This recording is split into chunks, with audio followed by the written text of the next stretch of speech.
Jer je spremno uvo da čuje. Da. I da za uši, ne samo da čuje.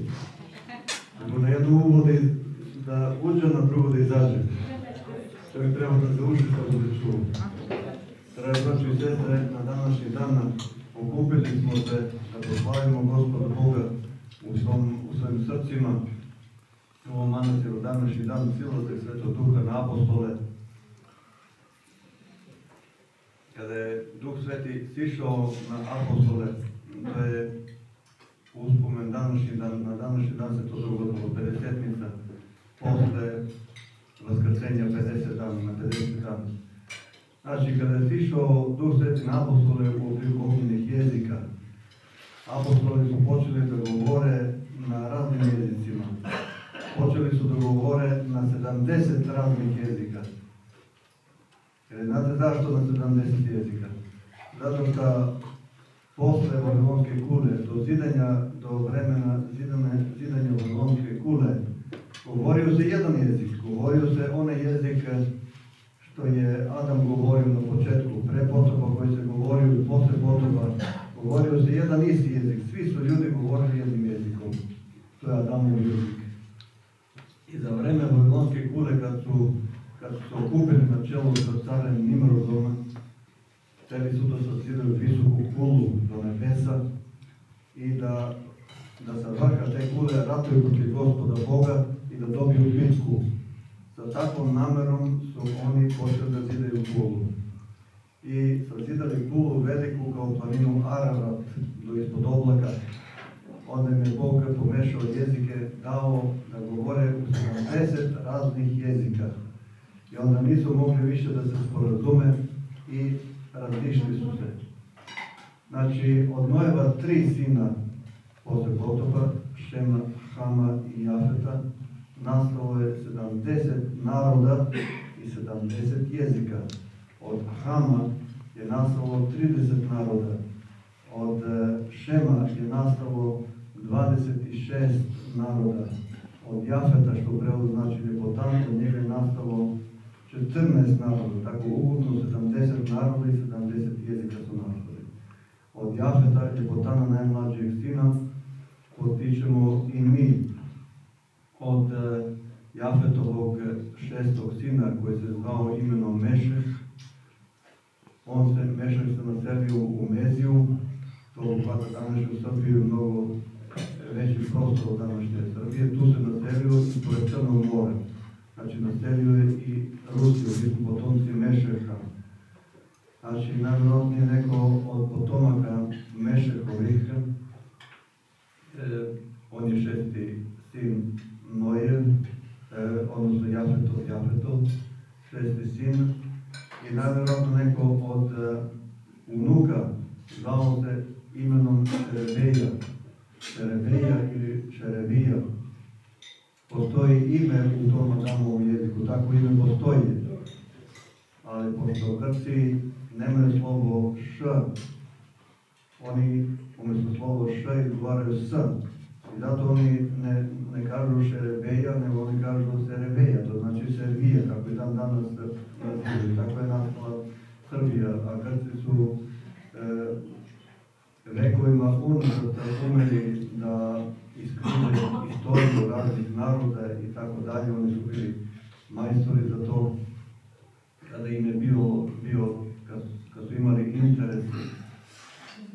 Ali kada pogledamo, znači, u onom Adamovom jeziku, tačno u Svetom pismu postoji ime Šerebeja. Znači, Jafetov sin, 6. sin Mešeh, on je imao najvjerojatnije od unuka, od njegovih potomaka koji se zvao Šerebeja i odatle potiče rod srpski.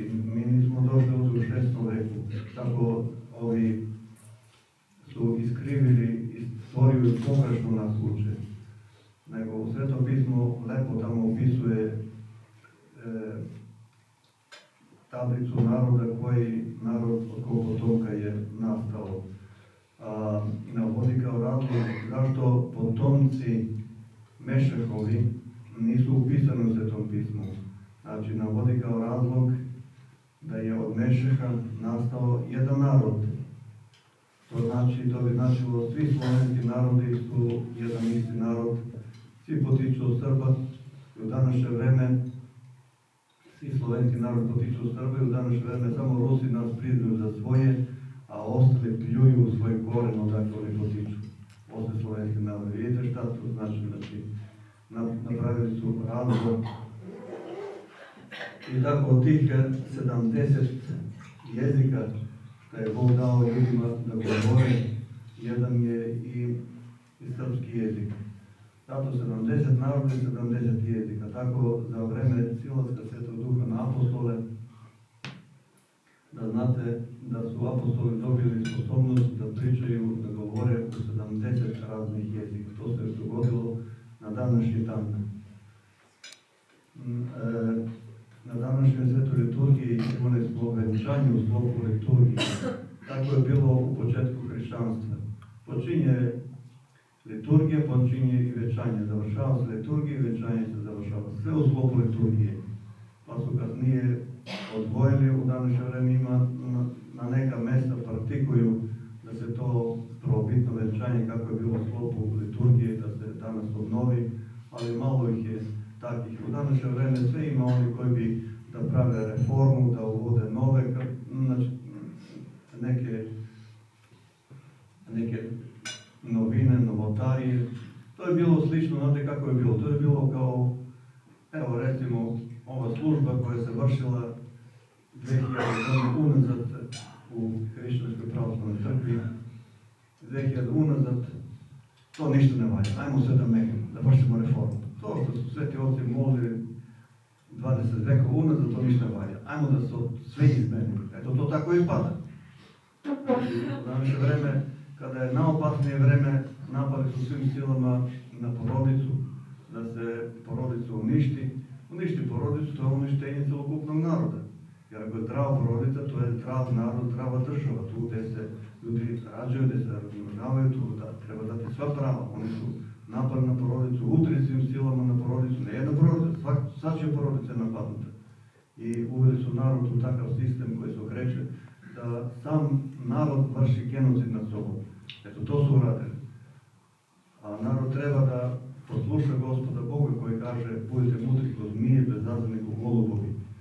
Zmija kad se uđe ispod kamena pa okrene glavu, ona sve živo posmatra, sve šta se događa, a mi ništa. Znači na svakom koraku postoji zamka, čao postavljaju zamke, a mi ništa. Trebamo da znamo njegove zamke, čovjek treba da ispituje i u snu, ne samo onako, da ispituje božanske uredbe, šta Bog zahteva od nas, zašto je Bog nas stvorio, koji je cilj našeg života ovdje na zemlji. Jer je bilo vreme kad nismo bili ovdje. Hoće da dođe vreme kad ćemo svi otići odavde svaku u svoje vreme. To znači, mi smo putnici ovdje, šta se sa nama događa, zašto je Bog nas sazdao. Čovjek treba da poručava božanske svete uredbe, da vidi zašto je Bog nas sazdao. A kad čovjek prekrši neku božansku uredbu, šta se događa? Otvori vrata nekim bolestima i nesrećima da deluju posle kuku leve. Kaže, Bog me kaznio ili to mi je sudbina.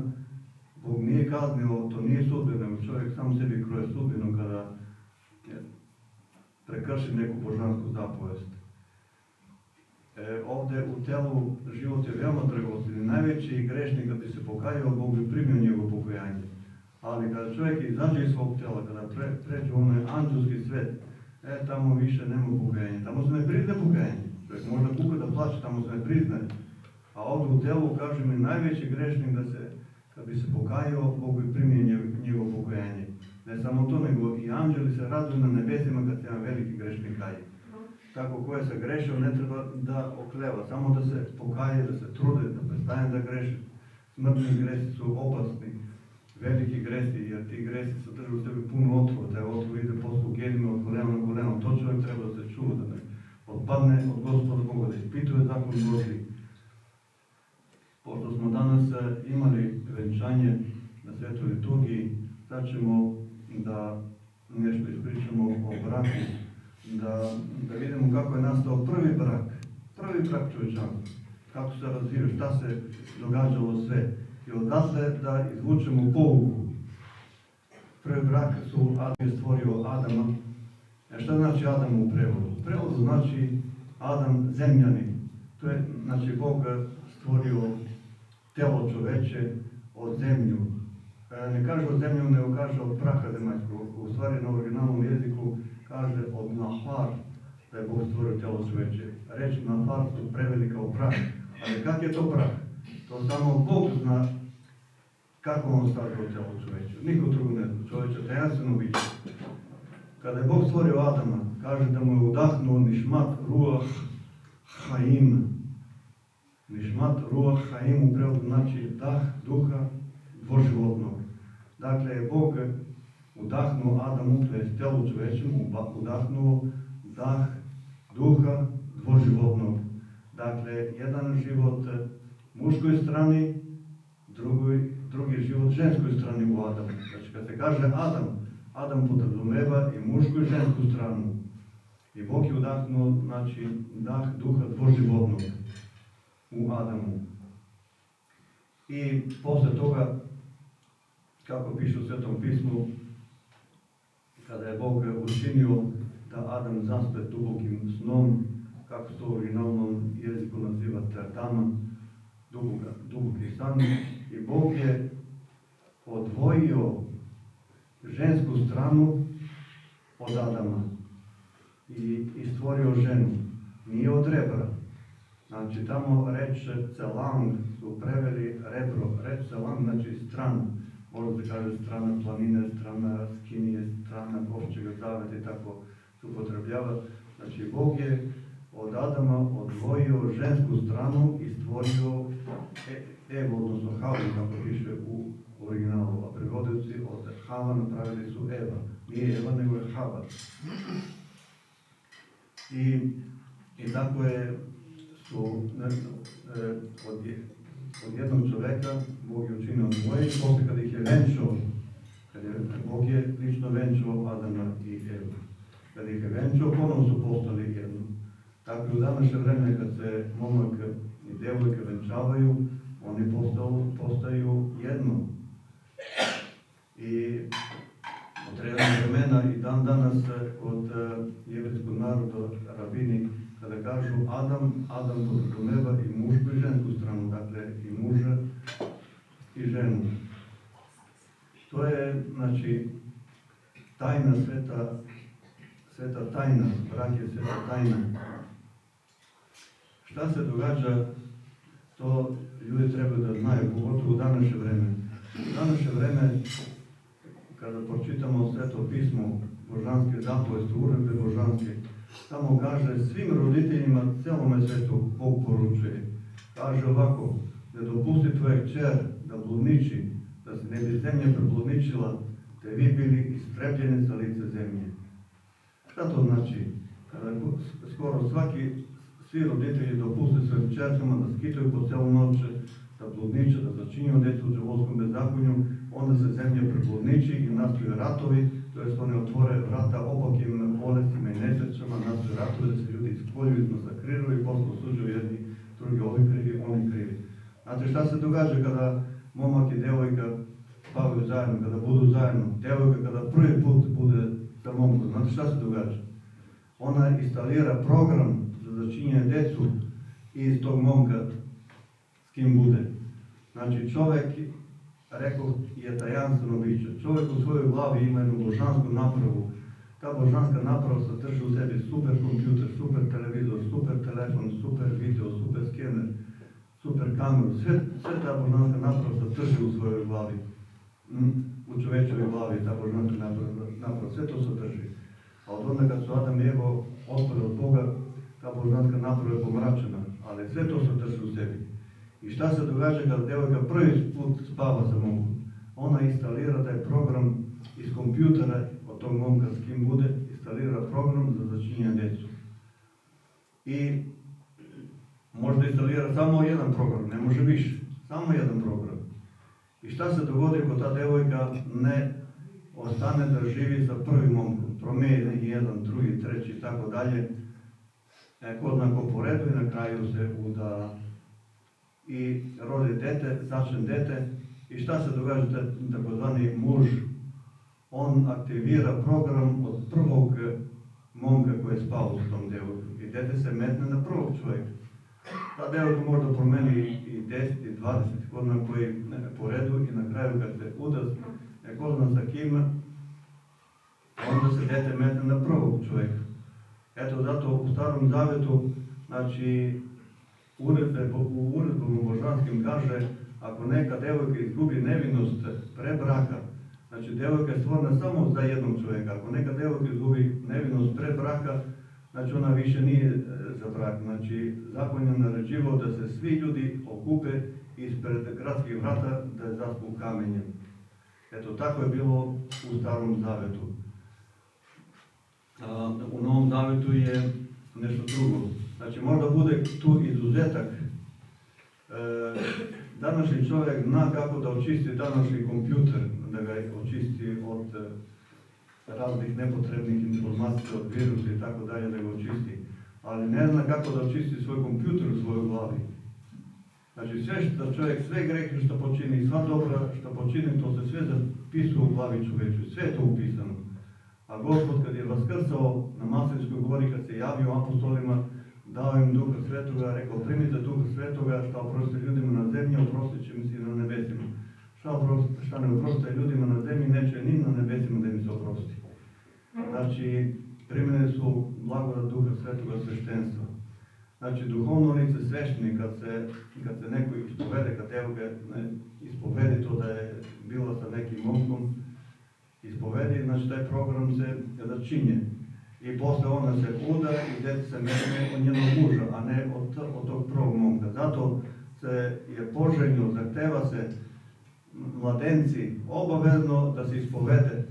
Ispovest nije da dođe da kaže nisam grešio ovo, nisam grešio ono, nego treba čovjek da pronađe svoje grehe, ono što ga je stid, da sve to ispriča, da prilagode po božanskim svetim uredbama, taj sve se grešio, to sve da ispovedi i da sve što služitelj blagodaću Duha Svetog datamo od Gospoda Boga, da razreši molitvu i da se izbriše taj program, ako je ta devojka instalirala za začinje decu od nekog momka s kim je bilo. A zamislili u današnje vreme roditelji daju svoje devojke na probu po samo nešto da skita i daju tamo neku momku da bude par godina, posle on je ostavi, pa drugu, pa treću, pa četvrtu. Eto tako je bilo pre Novog potopa. I kada je nastao potop, pa svi su izginuli. Ajde da vidimo zašto je nastao potop. Šta se izdogađalo tu sve? Adam i Eva, kad je ih Bog stvarao, još su bili u raju, u rajskom vrtu, bili su. Onda ih je Satana zarazio ohologoumnošću. To je zarazna bolest. I oni su hteli da budu bogovi i zato su otpali od Gospoda Boga i njih je bilo stid. Tamo u originalu Svetog pisma kaže da su Adam i Eva u rajskom vrtu bili lukavi, njih je bilo stid zbog toga. A u prevodu kaže da su bili goli, njih je bilo stid. Zamislite vi to, znači, svi su prevodi izopačeni, tako da znate, svi su prevodi izopačeni Svetog pisma. Čovjek treba da čita original. Original je nebo, a prevodi su zemlja. Svi su prevodi, svaki prevod izopačen. Znači, čovjek treba da osnuje svoju mudrost na originalu Svetog pisma. Znači, Satan je zarazio naše prve roditelje ohologoumnošću i oni su hteli da budu bogovi, okusili su zabranjeni plod od drveta poznaje dobra i zla, taj plod je bio pun smrtonosnog otrova. I tada telo čoveče koje je do tada bilo nebesplodotvorno, Gospod kad je vaskrsao mi je pokazao kako su Adam i Eva imali tela pre nego što su otpali od Boga. I takva će tela ljudi dobiti pri vaskrsenju mrtvih. I kad su okusili taj zabranjeni plod, smrt je porobilo čoveču prirodu i telo je postalo teško, trulitno, smrtljivo kao telo današnjeg čoveka. Tako da škembe čoveči je puno smrada unutra. To je sve zbog toga što su Adam i Eva hteli da budu bogovi, ukusili zabranjeni plod. I od tada vlada drvo poznaje dobra i zla. Rod ljudski se nalazi pod okrnjem drveta poznaje dobra i zla, doživljava i dobra i zla. I to drvo poznaje dobra i zla ima dve polovine. Jedna je svetla, u svetloj polovini se nalazi zakon Božji, druga polovina tog drveta poznaje dobra i zla je mračna i tu se nalazi đavolsko bezakonje. I čovjek po slobodnoj volji izabira data mu od izvora života, po slobodnoj volji čovjek izabira da li će da živi u svetloj polovini dvogramnog drveta poznaje dobra i zla ili u mračnoj polovini dvogramnog drveta poznaje dobra i zla. Dakle, mračna polovina je đavolsko bezakonje, a svetla polovina je je zakon Božji, to čovjek izabira. I šta se dogodilo, šta su Adam i Eva uradili? Oni su još na početku zabrljali.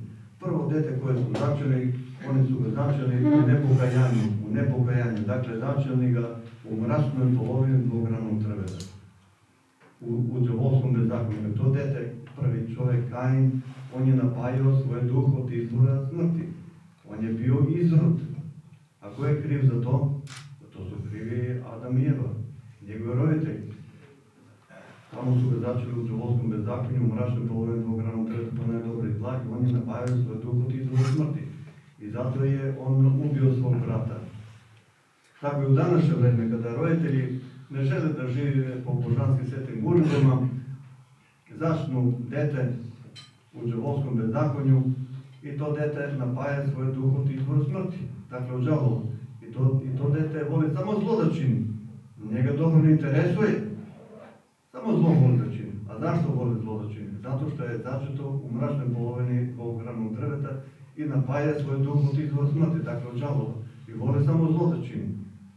A Gospod kaže da se molimo za svoje neprijatelje, znači on hoće i tim izrodima i oni da se pokaju. Ali izrodi se teško kaju. Znači izrod, kad se rodi izrod je opasan i za samog sebe, i za svoju familiju, i za čitavo društvo.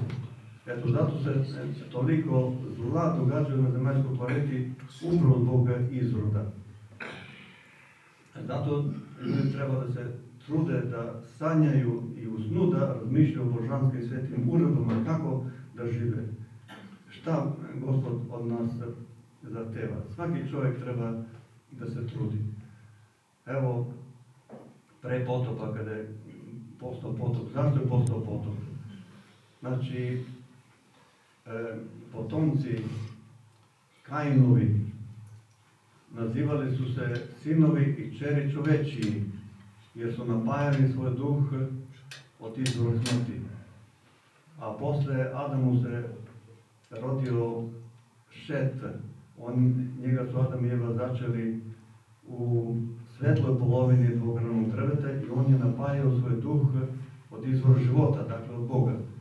I potomci Šetovi su se nazivali sinovi i kćeri Božji, zato što su napajali svoj duh od izvora života. Postoji jedna knjiga, takozvana knjiga Enoha. Ta knjiga je pre Novog potopa napisana. I ta knjiga nije ušla u Sveto pismo, nisu uvrstali. Jer znate zašto je nisu uvrstali tu knjigu u Sveto pismo? Sveto pismo ne sadrži tu knjigu Enohovu. Tamo kaže da u toj knjizi na mnogo mjesta govori o Gospodu Isusu Hristu, o Sinu čovečem, o Caru nebeskom, o Gospodu Isusu Hristu. Na puno mjesta govore. I šta ta knjiga još govori? Ta knjiga govori da su anđeli uzimali kćeri čoveče, to jest uzimali devojke i sa njima stupali u brak i onda su se rađali džinovi, ogromni ljudi po 6-8 metara visoki i onda se narod tako masovno iskvario, samo je zlo bilo i ljudi su iskvarili. Znači, reč anđeli, znači to nisu bili anđeli. Da vidimo šta znači anđel u originalu, kako se kaže. U originalu Svetog pisma na Adamovom jeziku reč iš može da se odnosi na čoveka, može da se odnosi na anđela. Reč iš u prevodu znači ognjenko, u bukvalnom prevodu. Znači odnosi se i na čoveka i na anđela. A zavisi kada pročitamo tamo opširnije malo cijelo stih kada pročitamo, onda tačno se vidi da li se reč iš od njenku odnosi na čoveka ili se odnosi na anđela. Tačno se vidi. A ovi prevodi Svetog pisma sve izopačili.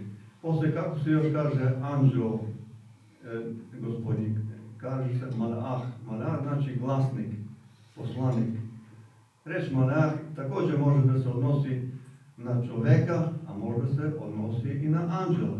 Se kaže malaah, Adonai ili malaah Elohim, znači to se odnosi na anđel gospodnji, a ima druga reč Maleah, Anashim, znači to se odnosi poslanik nekih ljudi, vesnik nekih ljudi. Znači i reč Maleah i reč Iš možda se odnosi i na čoveka i na anđela. I u toj knjizi Enokovoj, kada Enok pominje tamo da su anđeli uzimali sebi devojke od čeri čovečije. Šta to znači? To znači da su sinovi, Šetovi, koji su se nazivali sinovi Božiji, dakle oni su anđeli u ovom smislu, kaže da su oni počeli da uzimaju u sebi devojke od Kainovog potomstva, bile mnogo lepe. Znači, devojke od Kainovog potomstva, one su bile lepe, ali bilo je zabranjeno, Bog je zabranio sinovima Šetovim da uzimaju sebi devojke od Kainovog potomstva. To je bilo strogo zabranjeno, da se ta dva naroda, Kainovo potomstvo i Šetovo potomstvo, da se ne mešaju međusobno. Međutim, sinovi Božji, to jest sinovi Šetovi, videli su kako su devojke od Kainovog potomstva veoma lepe i počeli su da uzimaju sebi devojke od Kainovog potomstva i da sa njima stupili u brak. Te devojke jesu bile lepe, telesno, sve je to bilo u redu. A šta nije bilo dobro kod njih? Znate šta nije dobro? Te devojke su služili đavolu, satani. Znači, te devojke su napajale svoj duh od izvora smrti. Njih ne interesuje da čine ono što je dobro. Oni vole ono što nije dobro. Jer napajaju svoj duh od izvora smrti. Od đavola napajaju svoj duh. Eto, to nije bilo dobro. I šta se dogodilo kad su sinovi Božji, anđeli, dakle, počeli da uzimaju sebi djevojke od Kainovog potomstva, ta dva potomstva, Šetovo i Kainovo, su se pomešale i počeli da se rađaju deca visoki, veliki kao džinovi, po 8 metara visoki, i onda je nazvao takva zla, bilo je klanica, niko nije poštovao zakon Božji, vršilo se idolopoklonstvo. Znači, nešto je bilo slično kao u današnje vreme. I Bog se pokajao što je stvorio čoveka i naredio Noju da se zida lađu, i tako je došlo da napravi lađu i došao je potop. Svi su ljudi izginuli na zemaljskoj planeti. Tako u današnje vreme ljudi neće izginuti od potopa, ali izginut će od plamena, od ognja, zato što nema pokajanja u narodu. Nema pokajanja. Čovjek koji je sadan po slici, u obličju božanskim silama, stvoren kao nebesko biće, kao rajsko biće, živi u razvrtu, neće da se trudi, da živi po božanskim svetim uredbama, i tako se narod masovno iskvario i dolazi do propasti. Kada vidimo šta se u današnje vreme događa, srpski narod je na samoj ivici istrebljenja. Kako kaže u nebeskoj liturgiji svetog vladike Velimirovića, da Gospod Bog poštedi ostatak. Inače napali su na porodicu svim silama, se taj specijalni rat je mnogo opasniji od onoga se uzme puška i puca se. Mnogo opasniji rat je u specijalni rat. Drugi svjetski rat nije prestajao, on se produžio, pretvorio se u specijalni rat. U tom specijalnom ratu su napad na porodicu svim silama i u današnje vreme oni su za tih 40 godina unazad i više privikli narod da primaju vakcine. I niko neće od tih vakcina da im se odrekne. A te vakcine nema pravo niko da ispituje šta sadrže, a sa druge strane moranje da se primi. Znači, narod ne razmišlja. Zašto nema pravo da se ispita šta sadrži, a zašto je moranje, zašto primoravaju. Odmah se vidi da to nešto nije u redu. Odmah. I tim vakcinama oni su skratili život čoveku, umjesto da čovjek živi 120 godina kako Bog blagoslovio, oni su skratili upola život čoveku i svi su bolesni, svi do jednog. I u današnje vreme je strogo zabranjeno lečiti ljudi. Tako oni obučavaju lekare, tako ih obučavaju, tako ih ospitavaju, čak i oni su zavedeni. Ljudi su hipnotisani u današnje vreme, pomoću ovih mobilnih telefona. Čovjek se vezao za Viberom i Bertom, današnji čovjek niko ne sluša. Danas čovjek ne sluša svoje roditelje, znači ne sluša da živi po božanskim svetim uredbama, a svi slušaju Viberovi Berke. Viberovi Berke neće niko da se odrekne. ni vladike, ni svešna lica, ni monaška lica, ni obični mirjani, ni djeca, niko. Svi se zalepili i drži ga 24 sata, spavaju sa njim i oni su tim telefonom zaludili čovjeka, hipnotisali današnji čovjek, ne samo jedan čovjek, svaki čovjek, vidite šta se događa.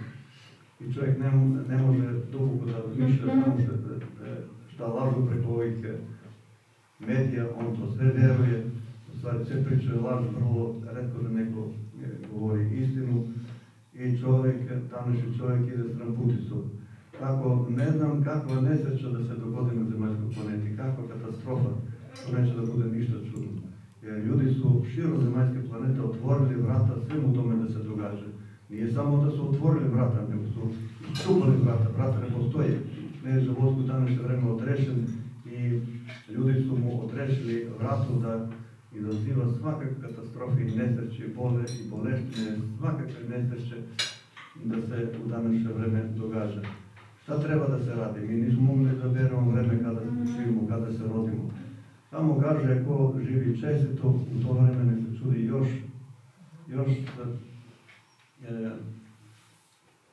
još bolje da živi, još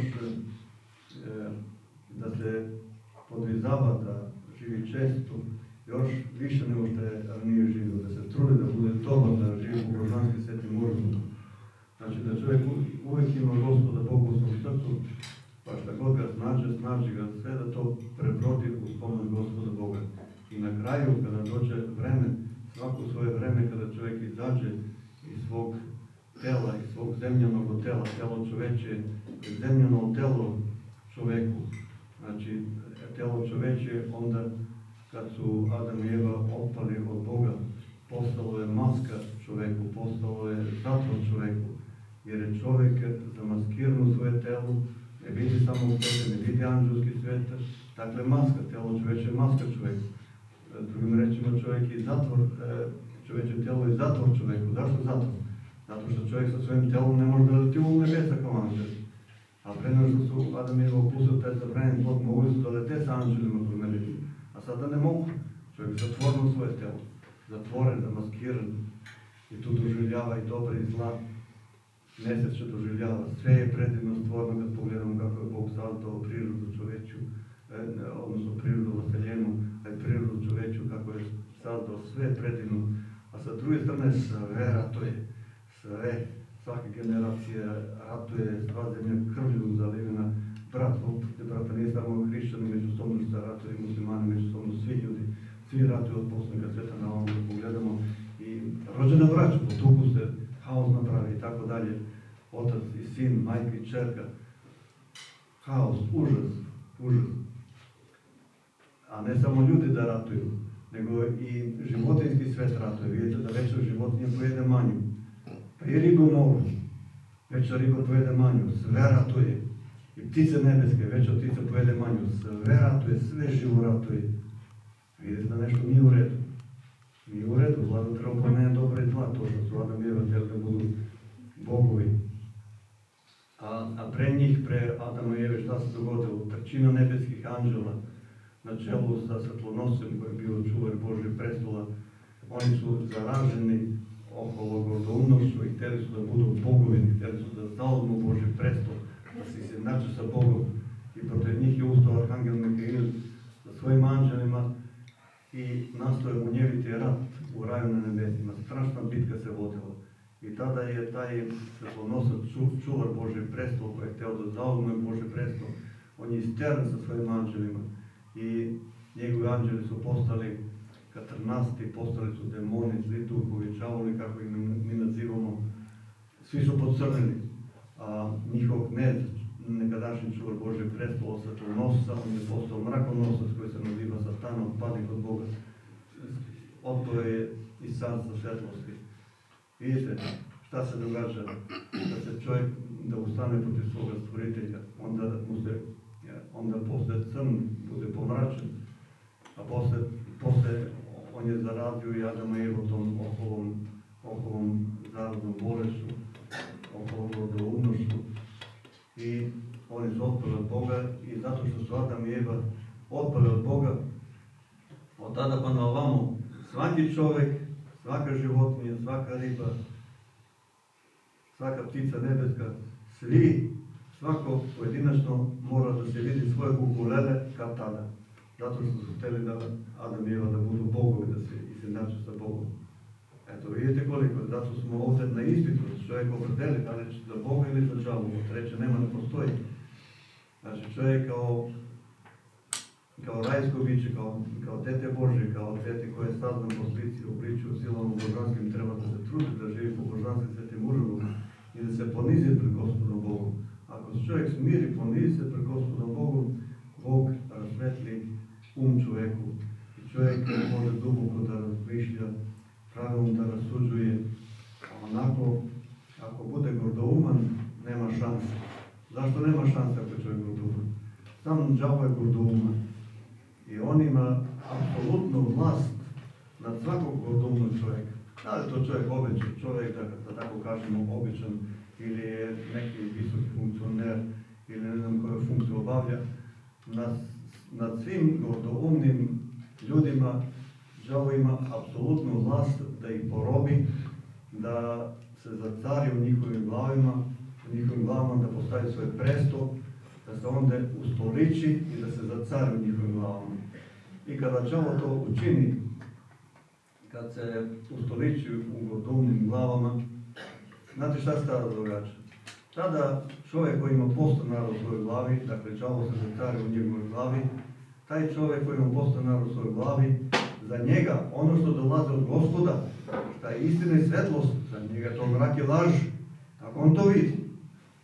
A ono što dolazi od đavola, šta je zaista mrak i laž, za njega to je istina i svetlost, kao u današnje vreme pederske parade nazivaju paradama ponosa, jer za njih to svetlost, znate?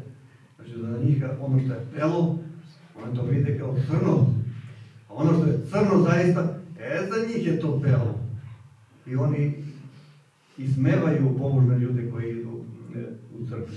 A zašto ismevaju? Zato što im postanar u svojim glavama. Znači đavo koji ustoliču u njihovim glavama, oni ismevaju ljudi. Tako da vi znate, kada vam se neko posmeva zašto idete u crkvu, zašto se taj jadnik posmeva. A da znate i to, kada je Bog poslao svoga sina u svet, rekao, podao mu jedan dragoceni venac i rekao, uzmi, Bog Otec svom sinu, rekao, uzmi ovaj dragoceni venac, idi u svet, podaj ovaj dragoceni venac najvećem siromahu. I došao sin Božji na svet, tražio, našao jednog najvećeg bezbožnika i podao mu taj dragoceni venac, rekavši, uzmi ovaj dragoceni venac, predajem ti ga sa tugom. A vi sad razdomačite šta to znači. Znači, vidimo da veliki bogataši imaju, bogati su, znači primaju taj dragoceni venac, a neće da se kaju. A Bog kaže, predajem ti ga sa tugom. Znači, da se i ti ljudi koji nemaju Boga u svom srcu, i oni pokaju. Znači, najveći siromah je čovjek koji nema Boga u svom srcu.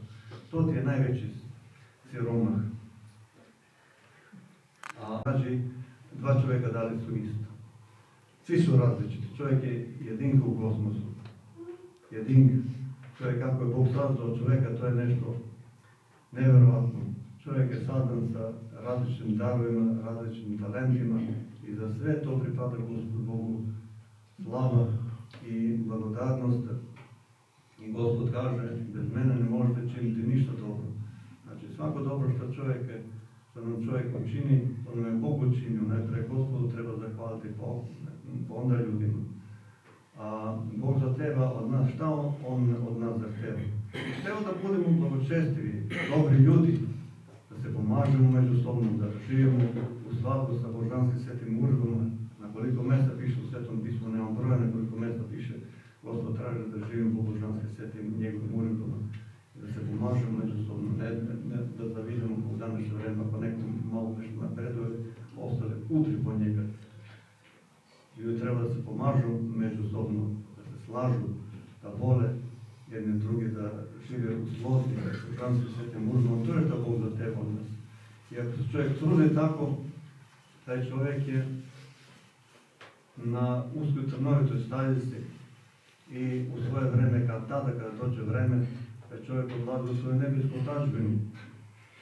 Znači, ako izađe iz svog tela, smrt nije kraj života čovječeg. Smrt znači kada čovjek izlazi iz svog zemljanog tela, prvim rečima, vlači svoju zemljanu odreždu, a zemljana odrežda je telo čovječe u koje je čovjek zamaskiran i zatvoren. Dakle, kada čovjek izađe iz svog tela pređe u anđelski svet, tada se rađa za anđelski svet. A ono što je Bog udahnuo čovjeku, Adamu što je udahnuo Išmat Ruach Haim, to je čovjek. A šta je Bog udahnuo čovjeku? To samo Bog zna. I to ne znam. To ne zna ni jedan čovjek, ni anđel nebeski ne znaju. Znači, i anđel nebeski, i oni su tajanstvena bića za sebe. I oni to ne znaju. Znači, to samo Sozdatelj koji je sazdao i anđelski svet i stvorio ljude, on zna šta je čovjek. On zna od čega je sazdao telo čovječje. Znači, koliko organa ima telo čovječje. Po jevrijskim izvorima negdje piše oko 250 organa u telu čovječem se nalazi. A šta je Bog udahnuo telu čovječem? To što je Bog udahnuo telo čovječem, to je čovjek. Znači, taj duh što je Bog udahnuo čovječem i taj duh je uvučen u telo čovječe. A taj duh izađe iz tela čovječeg, dakle čovjek kada izađe, šta je telo? Postoje nepokretno smrtljivo, curežno, smrti se. Eto šta je zemljeno telo. Tako da nam Bog bude u pomoći da nas sačuva na uskoj trnovitoj stajice, pogotovo u današnje vreme kada toliko nevolja, toliko nesreća, toliko napada sa svih strana, svakom koraku postavljaju zamke, avionima neprestano bacaju otrov goru u nebu, nas potruju. U današnje vreme se narod nalazi u veliku opasnost. Narod treba da se udružuje, da se moli Gospodu Bogu, da posti, da traži pomoć od Gospoda, Bog nas spasi. Samo Bog nas može da od ovog zla da nas sačuva. Ako se narod obrati Gospodu, ali slava Gospodu Bogu, to su samo pojedinci koji se trude da budu blagočestivi ljudi, da se mole Gospodu Bogu. Nedeljom velikim praznicima svi treba da dođu na liturgiju. Anđeli su stvoreni da slave Gospoda. Čovjek je stvoren da slavi Gospoda Boga. Treba kada je praznik da dođe da slavi Gospoda Boga, bračni parovi da povedu, da se obuku lepo dolaze na liturgiju. Liturgija je svečanost, večna zajednica, sve zajednica od postajanja sveta na ovom, koliko god ih je bilo, sve su propali. U danas vreme koliko god zajednica ima sve će propasti, u budućem koliko god zajednica budu sve će propasti. Samo liturgijska zajednica ostaje u vekove veku. Anđeli služi liturgiju na nebesima. Znači ta liturgijska zajednica je večna, ostaje u vekove vekove. Sva ostale zajednice, udruženja već su propasti. Zato trebamo da se zalažemo za ono što je dobro.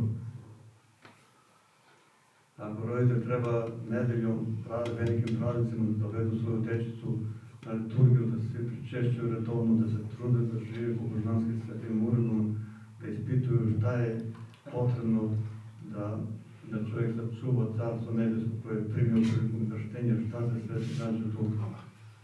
I tako cijelo svoj život čovjek treba da prevodi. A ovdje ne treba vidjeti. Čovjek danas ga vidiš, sutra ga nema.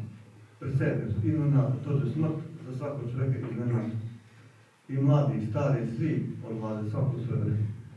Znači, ne napuni čovjek duhovnu starost, puno kao djeca odlaze, kao mlade, znači raznih uzrasti, svi odlaze, a mi ne znamo kad će taj čas da dođe. Zato sveti oci kažu, trebamo da budemo spremni kao da ćemo sutra otići na drugi svet, a da radimo ovdje kao da ćemo da živimo 1000 godina. Eto, tako ljudi treba da se ponašaju. Kao da ćemo da živimo 1000 godina, da 1000 godina da živimo kao Adam 950 godina, to je ovako tužno proći. A kamo ne mi što? Šta, 120 godina, šta je to? a ovi što nam rokaju te vakcine, što nas prisiljavaju na te vakcine, oni su nam smanjili kupova života i još učinili da budemo bolesni, non-stop, nema zdravog čoveka. I današnji čovjek umjesto da traži lek od Gospoda, da iz prirode lek, on se vezao za današnjeg lekara. A današnji lekar, današnjim lekarima je strogo zabranjeno da leče ljude, da izleče čovjeka. Da se leče pomalo, to da. Ali da izleče, kad su gledamo širom zemaljske planete, ako su neki počeli i mnogi pameti počeli zaista da leče ljude i od raka, i od sve opake bolesti. I samo ih ne stane po noći, progutri ih zemlju. Znači, zabranjeno je lekarima da leče ljude, tako da znate, nemoj biti da se zavarava. Današnje vreme, šta se događa, neki put žene su se kod kuće porađene na njivama tamo gde rade u polju, a u današnje vreme mora kod lekara i to muž nema pravo da bude prisutan kad mu se žena porađa. To je na svake pameti. Zašto nema pravo? Zato da oni tom detetu uzmu likor iz kičmenog stuba i to dete dobije cerebralnu paralizu, tako to su oni tam nazvali. Sva deca koji imaju cerebralnu paralizu, njima su uzeli likor iz kičmenog stuba, neki deo uzeli. I onda daju takvu dijagnozu. Eto, zato zabranjuju da muž bude, da ne sme biti prisutan kad mu se žena porađa. To je van svake pameti čovjek, da čovjek čuknuđa u glavu. To je van svake pameti, to je ludost bre. Da muž nema pravo da bude prisutan kad mu se žena porađa. Vidite vi to. Znači, mi smo porobljeni. Ropstvo od Turaka nije bilo tako opasno kao Turci, to nisu radili kao ovo u današnje vreme satanisti. Jer iz tog mračnog tajnog džavolskog turstva okupiralo ceo svet, zato što su ljudi ratovali protiv krsta i onda je Bog to dopustio. Hoćete sataniste? Evo da vidite šta su satanisti. U današnje vreme satanisti oduzeli vlast nad svojim roditeljima. Roditelji nemaju pravo da vaspitavaju svoju decu, a po više tonu nego uzmu dete i to dete svrši u satanistički dom, tamo svrši i onda siluju i mušku i žensku decu siluju tamo. I onda ih drogiraju i pederi odatle imaju pravo da okupljuju decu, a roditelji nemaju pravo da vaspitavaju svoju decu. Tako sam skupio prilog tamo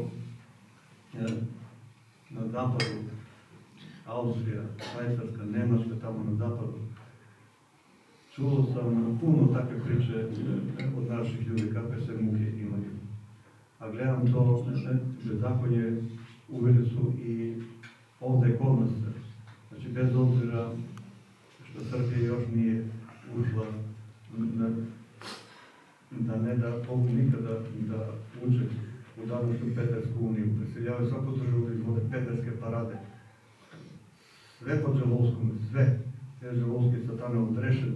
Tako je bilo, kažem, pred Novog potopa, svinski na najsvjetiji način. U današnje vreme to će da bude još katastrofalniji. Jer će zemaljska planeta da govori u plamenu. To je sve opisano u svetu pismu. A to je sve zbog tih velikih razloga. Ne sme čovjek tako da se ponaša kao dete, kao nebesko biće, kao rajsko biće, sazdano na slici po obličju Božja. Hoće da se udruži sa džavom, da postane džavom, da postane crn kao katrn. Onda kraj mu bude u ognjenu sumpurno jezero. Kad tada čovjek izađe iz svog tela i ako se nije trudio da iskoristi svoj zemaljski život za večno spasenje, da je prokockao svoj život ovdje na zemlji, takav čovjek kada izađe iz svog tela, džavu ga uzima kao svoje vlastke pleme, taj čovjek svrši u ognjenu sumpurno jezero, tamo gdje su muke, u vekove vekova. To je veoma opasno. Vi znate šta su to muke? Kad čovjek muči, kada pati, kada nađe neko zlo, neka nevolja, kako se muči, kako mu je teško. Zamislite, a ne da Bog nikome da ode u sumpurno ognjeno jezero, da se tamo dim puši od njega u vekove vekova zajedno sa džavolom, kako to opisuje. Jer svi džavoli, svi će biti bačeni u ognjeno sumpurno jezero. Celo sveto pismo o tome govori, celo sveto predanje. A kada će to da se dogodi? Znate kada?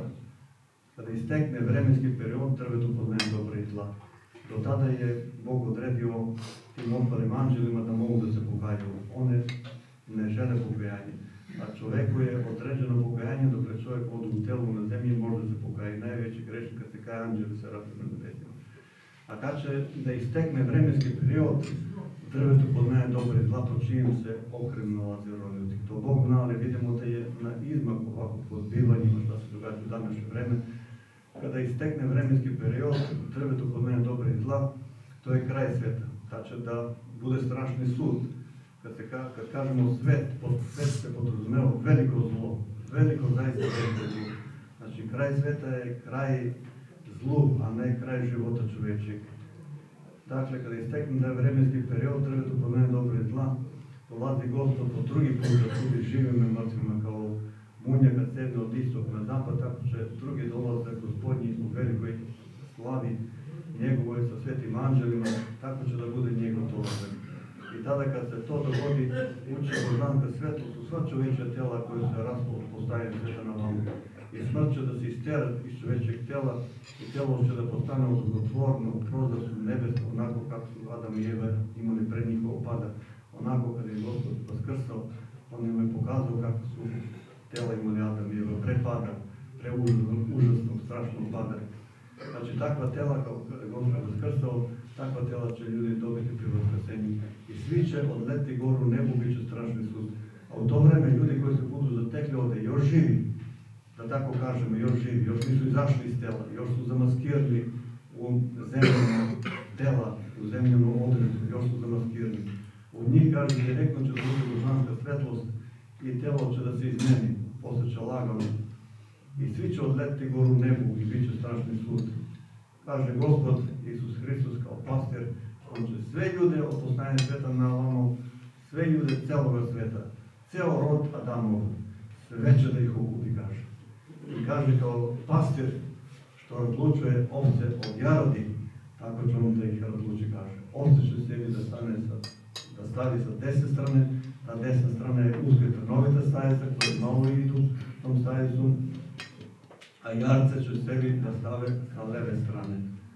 Kad pogledamo na Golgoti šta se dogodilo od dva razbojnika zapeta, jedan sa desne strane, jedan sa leve strane, ta dva razbojnika dele sve ljude celog sveta u dve ogromne razbojničke družine. Adam na Golgotskoj sceni kao prvi čovjek predstavlja sve ljude celog sveta, a dva razbojnika dele sve ljude celog sveta u dve ogromne razbojničke družine.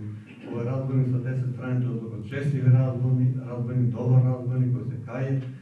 Znači, mi smo njegovi slednici, mi smo dobre razbojnici, dobročestljivi razbojnici, mi se kajemo za sve sakršenje i trudimo se da budemo dobri. I sledimo tog razbojnika sa desne strane. Znači, pripadamo stadu ovaca sa desne strane Gospoda, a oni koji pripadaju stadu jarodi, oni su sa leve strane. Oni slede onog razbojnika sa leve strane koji je hulio onog Gospoda koji neće da se kaje. Znači, leva strana to je idolopoklonstvo, tamo služe đavolu, prenose đavolu žrtve, tamo napajaju svoj duh od izvora smrti, vole samo zlo da čine, ne žele nikakvo pokajanje, znači to su jarci. Znači, da li će čovjek da ode u stado ovaca sa desne strane, na uskoj trnovitoj stajici, da ide, to zavisi od čovjeka. Ili će da ode u stado jarodi, tim širokim putem, da slede ovog nepokajanog razbojnika, Kestasa sa leve strane, to zavisi od samog čovjeka. Zašto se čovjek opredeli? Da je Bog htio da prisili čovjeka, svi bi bili prisiljeni za trenutka. Bog je dao svakom čovjeku slobodnu volju da čovjek sam izabere. Da li će da poštuje svoga Stvoritelja, da živi po božanskim svetim uredima, da ide usko i trnovitu stajice koje vode u život večni, ili će da izabere široki put, sve slasti ovoga sveta, kao razvrat i bez pokajanja i da to svrši na kraju ovog na zumplom vjetru. Znači to zavisi od samog čovjeka ko zašto se opredeli. I zašto knjiga Enoka nije ušla u Sveto pismo? Zašto je rabini nisu ubacili u Svetom pismu? Evo zašto. Zato što njega jednoga mnogo govori o Gospodu Isu Hristu, a Jevreji rabini ne priznaju Gospoda Isusa Hrista, zato nisu uvrstili tu knjigu jednog u Svetopismu. A zašto je hrišćani nisu ubacili? Da vidimo to. Zašto hrišćani nisu ubacili knjigu jednoga u Svetopismu? Evo zašto. Zato što knjiga jednoga tamo pominje, kaže da su anđeli uzimali sebi djevojke i stupali u brak i rađali su činovi. A Gospod kaže u Evanđelju da anđeli, kaže kada ljudi ode na drugi svet, oni se tamo ne razmnožavaju, nemaju potrebe kao da je ovdje, žive kao anđeli. Dakle, anđeli nemaju tu sposobnost da se razmnožavaju, tamo žive kao anđeli. Znači, zbog toga to jedno sa drugim se kosi. Tamo kaže u knjigu Enoka da su anđeli uzimali djevojke i stupali u brak i rađali činove, a Gospod kaže nešto drugo. To se ne uklapa. Eto, zbog toga je hrišćani nisu uvrstili tu knjigu Svetopismu. Ali, da znate, reč anđeli, ovdje gdje se pominje, reč anđeli to su ljudi, šetovi, sinovi od šeta, koji su se nazivali sinovi Božji i oni se nazivaju anđelima. Znači, to nisu anđeli, nebeski anđeli, nego sinovi od šeta. Znači, ovi naši oci, kad su stavljali kanon Svetopisma, koje knjige da uđu Svetopismu, oni nisu poznavali taj Adamov jezik, nisu proučavali i zato su oni tako smatrali bukvalno anđeli. Ja sam u početku izložio šta su anđeli, jedna ista reč se upotrebljava i za čoveka i za anđela, iš, dakle u njenku, i reč maleah također odnose i za anđela i za čoveka, zavisi kako se upotrebi u tekstu, pa se cijelo tekst pročitao, strašno vidjeti da li je to anđel ili čovek. Eto, zato nije ta knjiga na veliku štetu nije ušla u Svetopismu. A taj prvi jezik je veoma bitan, Mojsije je ispisao Svetopismo tim prvim jezikom, prvom azbukom je ispisao. Znači, onaj izvor, čovjek treba da ceni izvor i da pije vodu sa bistrog izvora, a ne da ode u mušljavinu, kao što su mnogi otišli u mušljavinu. Tako da nam Bog bude u pomoći. Da nas stvorimo taj čovjek jevrejskog naroda i zapadnog naroda Božjeg, kako se tada stupalo u brak, pošto danas je prilika da se govori o braku. Tada u to vreme u Starom Zavetu u jevrejskom narodu, dobročestivog i zapadnog naroda Božjeg, svaka devojka, zakon je naređivao jevrejski zakon, svaka devojka koja napuni 12 godina morala je da bude obručena. A za koga? Za koga su određivali roditelji. Roditelji koji imaju iskustvo, životno iskustvo, oni tačno znaju za koga će da udaju svoju ćerku i tako dalje. Neće sigurno za nekog ko nije dobar. Znači, roditelji su određivali. Svaka devojka dakle koja napuni 12 godina morala da bude obručena. Za koga su određivali roditelji, za koga će da bude udata i posle zaručenja devojka je ostajala kod svojih roditelja još godinu dana. Znači, kada puni 13 godina, stupi u 14. godinu, onda je stupilo u brak. Tako ko mladi u 14 godina stupi u brak i momak i devojka i još su mladi, oni izrode puno deta, kad putaju okolo. Znate koliko je to bilo lepota, ljudi su snažni, ljudi i junaci su se rađali u to vreme, nisu imali po jedno, po dve, nego po 10, po 15, po 20. I kako je bilo u to vreme kada još u tim ludim godinama, kada luduju i muški i ženski, oni stupe u brak i izrode dete. Sve bude na svom mjestu. I to je neka velika pouka odatle današnji ljudi treba da se ugledaju i da izvuku pouku. Današnje vreme ide na to da nemaju junake, da se smanji broj stanovnika, ostatak sve da se čipuje, sve se radi svim silama, sve se radi protiv čoveka. Sve. To je da Bog se čuva. Samo da nam Bog bude pomoći. Ajde, pokružite vi sada, pa ću ja poslušati. U narodu nešto mnogo nedostaje.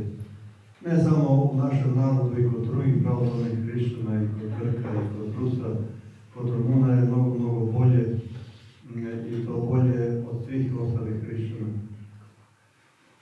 Znači, pravilno bi trebalo svaki bračni par da podari jedno dete Gospodu Bogu, da posveti jedno dete Gospodu Bogu, da to dete ode u monaštvo, da služi Gospodu Bogu. To je veličanstveno, zamislite vi to, da svaki bračni par ima po jedno dete koje će da se moli Bogu, za tatu, za mamu, za celu familiju, za ceo narod i za ceo Adamov rod. Svi ljudi na zemaljskoj planeti, svi su Adamova deca, to je ceo Adamov rod, a Gospod zapovede i crkva se moli za ceo Adamov rod, ali je veoma bitno po opredeljenju naš narod, blagočestivi šerebijski narod, po patrijarhu Šerebeja, od koje potiče srpski narod, je bio blagočestiv, veoma pobožan narod, a reče Šerebeja znači goreća čežnja ka Gospodu. Šerbija, tako zvana Srbija. Šerbija, kako ga se nazivaju. Pravo ime je Šerbija, to znači goreća čežnja ka Gospodu. U tom narodu nekojima unazad, kako gledamo, bilo je velikih junaka, silnih, i bilo ih i oni koji su blagočestivih, veoma blagočestivi, koji se moli Gospodu Bogu. Znači, to u današnje vreme nedostaje. Znači, bračni parovi nemaju decu ni za sebe, ni za crkvu, jedno dete da bude monaško lice u nekom manastiru, da služi liturgiju, da slavi Gospoda Boga, to je veličanstveno. Znači, u današnje vreme ljudi nemaju decu ni za sebe, ni za crkvu, ni za policiju, ni za vojsku, nemaju decu. Jednostavno, ljudi ne stadoše, ljudi su nasedali na tu provokaciju, svi su slušali, bili su notisali šta su pričali po ovih medija, sve su lagali i masovno ljudi ne stadoše, čipovali su ih od tih vakcina, tadetu vakcinu, onog tako zvane protiv korona, Pfizerova vakcina i ne znam koja, i čipuju čovjeka, onog satelitama, prati čovjek posle robotu u glavu, ljudi se uopšte kao da nemaju glavu da razmišljaju, visoki glutisni. Nema deca koja se mole Bogu, manastiri, jadan, prazni manastiri, negde jedno monaško lice, negde nekoliko njih. Kod Rumuna malo je bolje, to ima po 50, po 100, po 150, po 200, po 300. Znači, kod Rumuna je najbolje u današnje vreme u svetu što se tiče monaštva. Tako treba da bude u srpskom narodu mnogo bolje. A vidite kako, kada čovjek neće da živi po božanskim svetim mužima, to su pojedinci samo koji se trude, vidite šta se događa. A većinoma kada pogledamo po manastirima i žensko i muško monaštvo, kada ispitamo ko kako je stupio u manastir, svako je imao problema da dođe u manastir. I to đavo baš preko, ako dete hoće u manastir, đavo baš navadi kroz roditelja, kroz svoju familiju, kroz svoje srodnike, da spreče dete da ode u manastir. Čak je imao puno slučajeva sa policijom, su dolazili nasilno da odvedu dete iz manastira, da to dete ne bude monak ili monaknija, da ga odvedu, da ga odstrane. A ako to dete ode da služi đavolu, to veruške pogostio, nikomu ništa. Eto, vidite na kakvom niskom nivou su ljudi pali u srpskom bogočestvu na pojedincima, svaka čast onako u celini je otpad, apostacija, kako se kaže to srpskom, veliki otpad. Treba pokajanje u srpskom bogočestvu narodu, da srpski narod vaskrsne. Ceo srpski narod je razapet na krstu. Ja se nadam da će Bog da bude i vaskrsenje, da ne bude to ovako. od svih vremena unazad najopasnije vreme i nikada u takvoj opasnosti nije bio srpski narod u istoriji unazad od samog početka, kao što u današnje vreme. Ako treba masno da se molimo Gospoda Bogu, da okrenemo Gospodu Bogu, da ispitujemo šta je dobro, šta on zahteva od nas, pokajanje, da bude molitva, post, samo Gospod može da nam pomogne. Niko drugi ne može da pomogne. Eto, to sam hteo na kraju da dodam, jer to veoma nedostaje. Zamislili žene koje nemaju djecu po jedno, po dve, a neka nijednu, imaju oko 40, po 70 abortusa. Znači, u današnje vreme teraju modu po jedno, po dve ili nijedno. I mlade uopšte neće da stupaju u brak, neće da se razmnožavaju. Znači, teraju modu. Znate ko je šef modu? Šef mode je sam međusobno satan. Tako ljudi koji neće da žive po božanskim svetim uredbama, oni pripadnu modi džavolskoj, teraju modu džavolsku, kako džavo zahtjeva. I sve na svoju propast. Eto, Bog nas zahteva Gospod da prvi brak je blagoslovio, kaže, rađajte se i množite se, napunite zemlju. Nije to samo Adamu i Evi rekao posle u jevrijskom bogočestvu izabranom narodom Božjim. Tamo na puno mesta Gospod kaže, rađajte se, množite se, napunite zemlju. U Avramu on je jevrijsko poreklo, ima, kaže, bit će blagoslovljeni svi narodi kroz tog jevrijskog bogočestvu naroda. Bog je dao spasenje celome svetu. Taj jevrijski bogočestveni narod ima dosta od njih koji su se pogordili, postali umni, isto kao i među anđelima, pa su otpali, kao je trećina nebeskih anđela otpala, tako i između tim bogočestvivim jevrijskim narodom bilo je puno onih koji zbog svoje bogoumnosti, koji su otpali. I još u vreme Mojsija, kad čitam Sveto pismo, koliko ih njih otpalo. Tako u svakom narodu. To znači, ako je neko izabran, treba strogo da vode računa da ne otpadne od Gospoda Boga. Strogo da vode računa, da se podržava, da ispituje šta Bog zahteva. I u snu da nema mir, da ispituje, možda da nisam sagrešio, kako treba da žive sve u detalje. A u današnje vreme niko to ne radi, živi ovako, danas čovjek živi kao mulo bez vlasti. Tako, danas jeste, sutra više, nema nikdo. Otišao za ovog sveta, za sva vremena. Eto, vidite šta znači da čovjek živi po božanskim svetim uredbama, da se trudi Sozdatelj, tvorac neba i zemlje, anđelskog sveta, čovječji roda, sve što je stvorio, njega treba slušati, njemu pripada hvala i zahvalnost i благодарenje i molitva i slavljenje i sve njemu pripada. Bez njega smo prah i pepeo, nismo ništa. Ne samo mi, nego i anđelski svet i sva stvorenja bez Gospoda Boga nisu niko ništa. A u Gospodu smo veliki, ako budemo uz Gospoda, ako imamo Bogu u svom srcu, da se trudimo da ne izgubimo Gospoda Boga i svom srcu, koji je veliki. To čovjek treba da se trude, da se pokaje za svoje velike grehe, svoje stidne grehe, da ispovede, da čisti svoj kompjuter u glavi, da to ne uznemiravaju, kad se ti veliki gresi nagomilaju u kompjuteru čovječkom u glavi, stvara opterećenje i čovjek ne pukne, skrene, hoće da vrši samoubistvo, hoće ovo. Znate, u današnje vreme se mnogo to događa. Zašto čovjek hoće da vrši samoubistvo? Zato đavo ima vlast nad ljudima da ih nagovara na greh. On ima daljinske upravljače, ima broj telefona svakog čovjeka, okrene broj telefona svakog čovjeka, dobi i kaže počinuo me greh, ubacuje u kompjuter u glavi razne snimke što čovjek najviše voli da gleda. I kada čovjek prihvati veliki greh, đavo se približi kod njega. I kod čovjeka približi se đavo i zagovara ga na sve veći greh. I ako čovjek to počini, đavo da dobije vlast da uđe u čovjeka. I onda će tjera da čovjek vrši samoubistvo.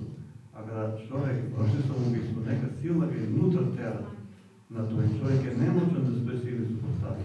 A ta sila iznutra koja tjera čovjeka na samoubistvo, to je đavo koji ušao čovjeka.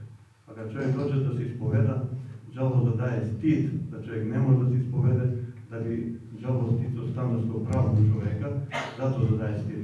Čak čovjek greši, kao dobar dan, to nije ništa lako sve. Nije ništa to, da greši. Bez ti, da nema ništa. A kad dođe da se pokaje, da se ispovedi, ne, to neće da kaže, stid ga. A zašto ga stid? Čemu da daje taj stid? A šta, jer se ne zna šta čovjek radi, koje grehe čini. To sve se zna, sve u detalje, šta? Jedan iskusni duhovnik, on 99% zna za svakog čovjeka ko šta je se greši. Šta? Znači, čemu da daje stid da bi sticao stanovsko pravo u čovjeku. Sve stidne grehe čovjek treba da očisti iz svoje glave, od svog duhovnika, da ispovedi, da pročita različnu molitvu, da se kompjuter čovječki u glavi čovječu očisti od tih smradova, jer kad čovjek ispoveda da ovo beži od čovjeka da daje smrad. I s posnicima naša lica koje žive i s posničkim životom, oni osjećaju, znači kad se čovjek ispoveda, izlazi smrad nepodnošljivi. Znači, đavo toliko smrdi da je to nemoguće opisati. Đavo je smrad nad svim smradovima. Znači, kad se čovjek ispoveda, đavo beži od čovjeka da daje smrad. Dakle, čovjek treba da očisti taj smrad i sebi, i svog kompjutera, da očisti te velike zmijorine, da istera i sebe. I tako da se trudi cijelo svoj život. Čim padnu neki veliki greh, onda se pokaje, samo da čeka. A đavo kaže, neka ima vreme, sutra, preko sutra i tako dalje. Poslije godina, pred smrti ćeš. I smrt dođe iznenada i čovjeka ode bez pokajanja na drugi svijet, a tamo za pokajanje ne priznaje. I kad se ispita šta čovjek ima u svojoj glavi, koliko grehe, koliko dobro dela, i kad stoji izvaga, ako grehi prevagnu, šta bude? Čovjek ode u pakao, a čovjek ne zna kad će to da se dogodi, kad će da dođe taj čas. Ne znam, zato čovjek uvijek treba da se trudi da bude spreman, kao što kažu sveti oci, da budemo spremni kao da ćemo sutra oteći, a da radimo ovdje kao da ćemo da živimo 1000 godina. I ničega nema šta da se plaši. Znate šta čovjek treba da se plaši kao dete Božje, kao nebesko biće, kao rajsko biće, sazdan za vekove vekova, da živi u vekove vekova sa anđelima zajedno. Znate šta čovjek treba se poje? Da se poje veliki greh, da napadne Gospoda Boga. Ništa drugo je, da se greš neki greh, da đavo uvali, da ne bude puza, pa nikako da ostane. Čim đavo uvali čovjek u greh, odmah da ustane, da se pokaje, da zaleči svoje rane, da zavije svoje rane, da zaleči ponovo Bog.